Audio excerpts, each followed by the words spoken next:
Jude Bellingham mengungkapkan keinginannya untuk bertukar peran dengan atlet dari cabang olahraga lain. Dalam sesi tanya-jawab singkat bersama Instagram Laurosport, bintang Real Madrid itu ditanya sepatu atlet siapa yang ingin ia kenakan jika bukan pesepak bola. Tanpa ragu, Bellingham memilih Ben Stokes, kapten kriket Inggris, sebagai sosok yang ingin ia tukar tempat. Dalam kesempatan yang sama, ia juga menyebut Jordan Henderson, mantan kapten Liverpool, sebagai pemain yang menurutnya belum mendapatkan apresiasi yang layak atas kontribusinya. Mantan gelandang Borussia Dortmund itu turut mengungkap penyesalan terbesar dalam karirnya, yakni kegagalan meraih gelar Bundesliga pada pekan terakhir musim saat masih bermain di Signal Iduna Park.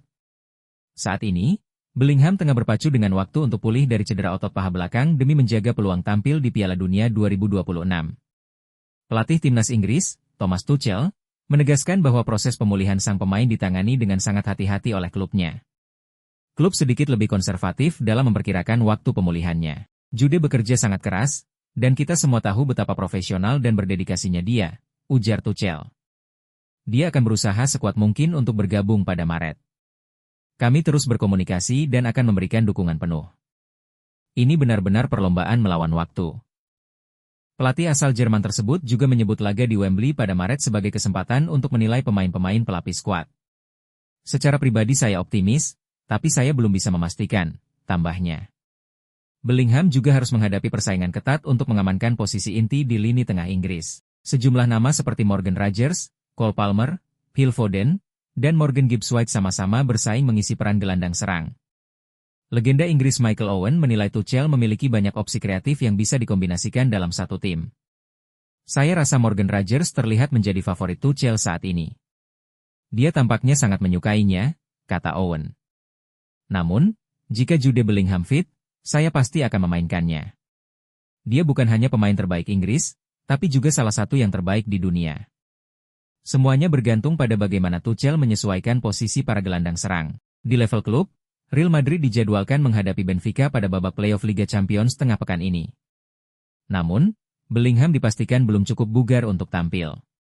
Meski demikian, Inggris diperkirakan tetap akan memanggil Bellingham, terlepas dari apakah ia bisa bermain pada agenda internasional Maret atau tidak. Timnas Inggris juga akan menjalani 2 laga uji coba di Florida sebagai persiapan turnamen besar, sebelum menghadapi Kroasia pada 17 Juni mendatang dalam laga penting perebutan gelar Piala Dunia.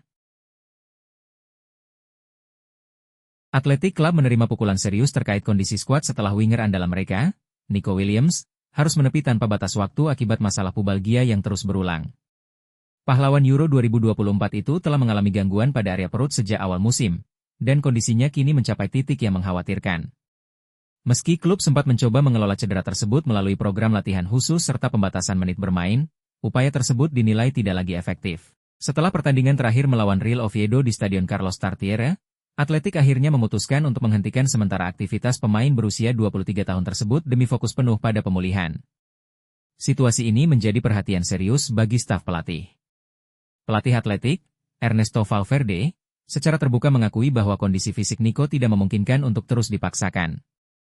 Nico tidak berada dalam kondisi 100%. Kami tidak bisa terus seperti ini. Jika dia tidak membaik, kami harus memberinya waktu istirahat beberapa minggu untuk memperkuat area yang bermasalah, ujar Valverde. Sebagai tindak lanjut, Nico kini menjalani program perawatan khusus dengan melibatkan spesialis eksternal guna mengatasi sumber utama rasa sakitnya. Gambaran beratnya situasi ini juga diungkapkan oleh sang kakak, Inaki Williams, yang menyoroti dampak fisik dan mental yang dialami adiknya. Dia sudah merasakan ketidaknyamanan sejak September. Cedera pubis itu naik turun hari ini terasa baik, besok bisa sangat buruk. Minggu lalu dia bilang mulai melihat harapan, tapi sekarang rasanya dia mundur 2 atau 3 langkah, ungkap Inaki. Dari sisi statistik, penurunan kontribusi Nico musim ini cukup signifikan. Ia memang telah tampil dalam 26 pertandingan di semua kompetisi, namun hanya 18 kali menjadi starter. Total menit bermainnya baru mencapai 1.728 menit, jauh tertinggal dibandingkan rekan setimnya. Mikel Jauregizar menunjukkan betapa seringnya ia harus absen atau ditahan sebagai langkah pencegahan. Waktu cedera ini dinilai sangat tidak ideal, mengingat Piala Dunia 2026 sudah semakin dekat. Jika metode pemulihan konservatif gagal, operasi menjadi opsi terakhir, sebuah skenario yang berpotensi mengakhiri musim Nico lebih awal dan mengancam peluangnya tampil di turnamen di Amerika Utara. Proses pemulihan pasca operasi diperkirakan memakan waktu minimal 2 bulan, bahkan bisa mencapai 4 bulan. Situasi ini tentu menjadi perhatian pelatih timnas Spanyol, Luis de la Fuente, mengingat Nico merupakan bagian penting dari lini serang La Roja. Direktur Olahraga Atletik, Mikel Gonzalez, sebelumnya telah menjelaskan strategi klub untuk menghindari tindakan bedah. Kami terus mengevaluasi berbagai opsi. Jika dia tidak pulih, kami akan menghentikan aktivitasnya selama beberapa minggu untuk fokus pada penguatan otot perut, jelas Gonzalez. Keputusan tersebut kini resmi dijalankan. Meski belum ada jadwal pasti kembalinya Nico, sumber internal menyebutkan ia akan absen setidaknya 4 minggu, membuat partisipasinya di semifinal Copa del Rey melawan Real Sociedad masih diragukan. Menolak operasi merupakan risiko terukur bagi klub Bas. Secara medis, operasi pubalgia pada pemain dengan karakter eksplosif seperti Nico berisiko menurunkan kecepatan dan akselerasi dua aspek utama yang menjadikannya ancaman di sisi sayap. Pihak medis atletik menilai operasi tidak menjamin pemulihan total dan berpotensi membuat sang pemain absen hingga 6 bulan. Untuk saat ini, para pendukung di San Mamés hanya bisa berharap bahwa masa istirahat total dan program penguatan inti mampu menyelesaikan masalah ini. Atletik tidak berada di bawah tekanan untuk memaksakan kembalinya Nico. Namun ketidakpastian mengenai ketersediaannya di laga-laga krusial membuat bayang-bayang kecemasan terus menyelimuti Bilbao. Sementara itu, Nico Williams harus berjuang melawan waktu demi menyelamatkan musimnya bersama Atletik dan menjaga asa tampil di panggung Piala Dunia. Undian putaran kelima Piala FA musim 2025-2026 resmi digelar pada Senin malam dan menghadirkan sejumlah laga menarik menjelang fase berikutnya.